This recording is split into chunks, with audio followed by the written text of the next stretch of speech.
സംസ്കൃതിയുടെ Kerala set general ക്ലാസ്സിലേക്ക് ഏവർക്കും സ്വാഗതം. ഞാൻ Reeja Sreedharan. Next point, philosophy formulates the ends of life and education offers suggestions how these ends are to be achieved. നമുക്കറിയാം, തത്വജ്ഞാനം അല്ലെങ്കിൽ തത്വചിന്ത എന്താണ്? നമ്മുടെ ജീവിതത്തിൻ്റെ കൂടെ വിധി നിർണ്ണയിക്കുന്ന ഒന്നാണ്, എൻഡ്സ് ഓഫ് ലൈഫ് തീരുമാനിക്കുന്ന ഒന്നാണ്. അതുകൊണ്ട് തന്നെ എഡ്യൂക്കേഷൻ ഓഫർ ചെയ്യുന്നു നമുക്ക് എന്താണ്? കുറേ സജഷൻസ് ആണ് അല്ലേ? How these ends are to be achieved. നമുക്ക് എഡ്യൂക്കേഷനിലൂടെ നമുക്ക് കുറേ കാര്യങ്ങൾ സജഷൻസ് കിട്ടുന്നുണ്ട്. നമ്മൾ എന്ത് ചെയ്യണം, അല്ലെങ്കിൽ എങ്ങനെ നമ്മൾ ബിഹേവ് ചെയ്യണം, എങ്ങനെ നമ്മൾ സമൂഹത്തിൽ ജീവിക്കണം, അങ്ങനെ കുറേ നമ്മൾ എന്തൊക്കെ പഠിക്കണം, അതിന് എന്തെല്ലാം മേഖലകളിൽ എത്തിപ്പെടണം, അങ്ങനെയുള്ള ചിന്തകൾ സജഷൻസ് ഒക്കെ തരുന്നത് എഡ്യൂക്കേഷനാണ്. അതിലേക്ക് എങ്ങനെ എത്തിപ്പെടണം എന്നുള്ള അവസ്ഥയിൽ അതെങ്ങനെ നേടണം എന്നുള്ളത് കൂടെ നമ്മൾ പിന്നീട് ചിന്തിക്കുന്നു. അതാണ് അവിടെ ഫിലോസഫിക്ക് ആ എഡ്യൂക്കേഷനുള്ള പ്രാധാന്യം എന്ന് പറയുന്നത്.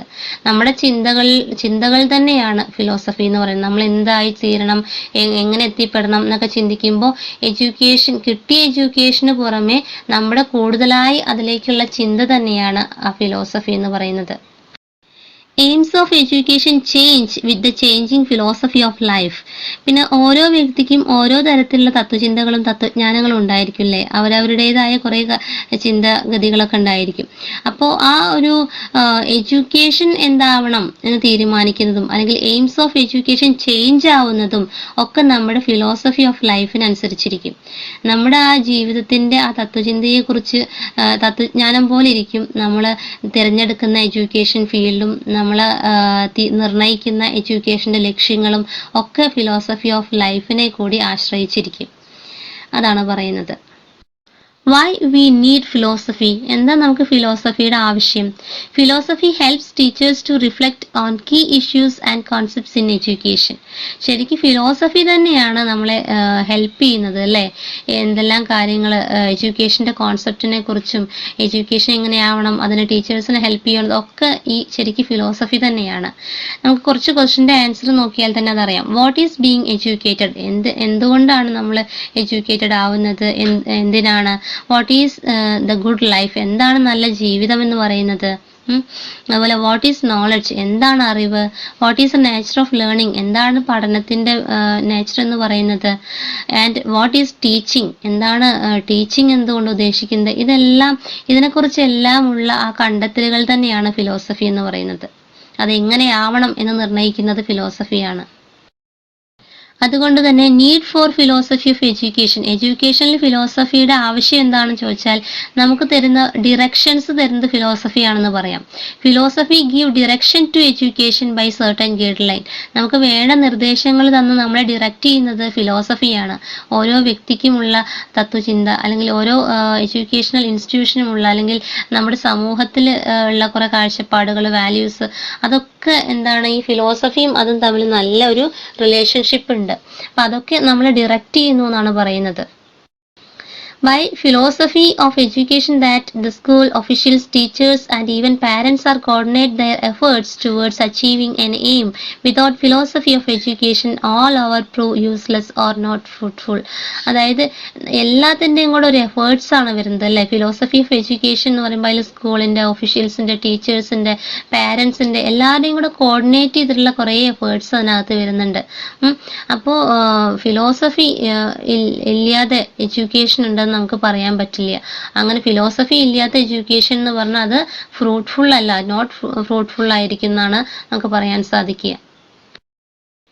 It attempts to establish coherent meaning within the whole domain of thought. അപ്പോൾ നീഡ് ഫോർ ഫിലോസഫിയിൽ നെക്സ്റ്റ് ടോപ്പിക് കരിക്കുലമാണ്. കരിക്കുലം നമുക്കറിയാം. കരിക്കുലമാണ് നമ്മുടെ ആ ഒരു എഡ്യൂക്കേഷൻ പീരീഡിൽ ഓരോ കരിക്കുലം ബേസ് ചെയ്തിട്ടാണ് അല്ലെ എഡ്യൂക്കേഷൻ സിസ്റ്റം മുന്നോട്ട് പോകുന്നത്. ഓരോ ക്ലാസ്സിനും ഡിഫറെൻ്റ് ആയിട്ടുള്ള സിലബസും ഒക്കെ നിർണ്ണയിക്കുന്നത്. അപ്പോൾ curriculum designer to construct curriculum according to the need, ability and interest of the learner. എപ്പോഴും കരിക്കുലം നിർണ്ണയിക്കുന്നത് എങ്ങനെയാണ്? അത് വിദ്യാർത്ഥിയുടെ ആവശ്യത്തിനും എബിലിറ്റിക്കും കഴിവിനും ഇൻട്രസ്റ്റിനും താല്പര്യത്തിനും ഒക്കെ അനുസരിച്ചിട്ടാണ് ഓരോ ലേണർക്കും ഉതകുന്ന രീതിയിലാണ് കരിക്കുലം തയ്യാറാക്കിക്കൊണ്ടിരിക്കുന്നത്. നമ്മുടെ നാഷണൽ കരിക്കുലം ഫ്രെയിംവർക്കിനെ കുറിച്ചൊക്കെ നമ്മൾ മനസ്സിലാക്കിയിട്ടുണ്ട് അല്ലേ?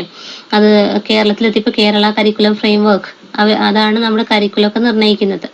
അപ്പൊ ഈ കരിക്കുലം ഒരു അത്യാവശ്യ ഘടകമാണ് പഠനത്തില്. ഇനി കരിക്കുലം ഡിസൈനിങ്ങിൽ ഫിലോസഫിക്കുള്ള പങ്ക് എന്തൊക്കെയാണ്? Philosophy determines the aims of education and curriculum determines how these aims can be attained. നമുക്കറിയാം ഫിലോസഫിയാണ് എയിംസ് ഓഫ് എഡ്യൂക്കേഷനൊക്കെ എഡ്യൂക്കേഷന്റെ ലക്ഷ്യങ്ങളെ നിർണ്ണയിക്കുന്നത് തത്വചിന്ത അഥവാ ഫിലോസഫിയാണ്.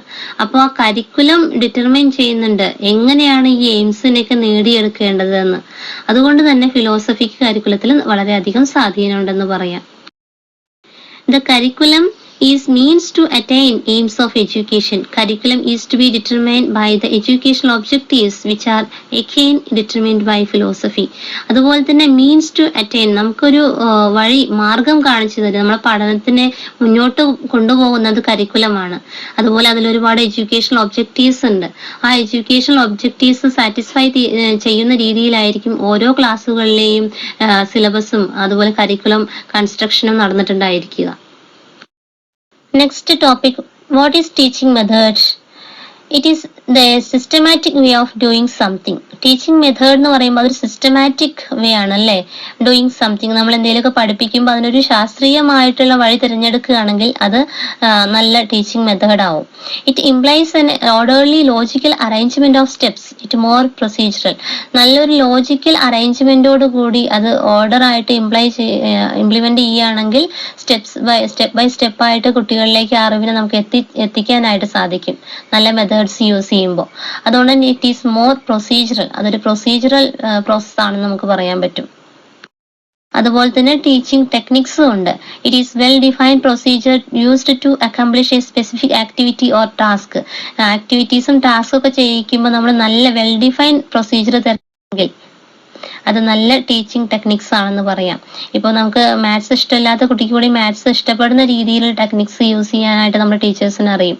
അതുപോലെ തന്നെ ഇംഗ്ലീഷ് ഇഷ്ടമില്ലാത്തവർക്ക്, ഹിന്ദി ഇഷ്ടമില്ലാത്തവർക്ക്, സയൻസ് ഇഷ്ടമില്ല, അതൊക്കെ നമുക്ക് ഇഷ്ടപ്പെടുന്ന രീതിയിൽ നല്ല ടീച്ചിങ് ടെക്നിക്സും മെത്തേഡ്സും യൂസ് ചെയ്യുമ്പോൾ അതൊക്കെ കുട്ടികൾക്ക് ഇൻട്രസ്റ്റ് ഉള്ള രീതിയിലായി തീരും.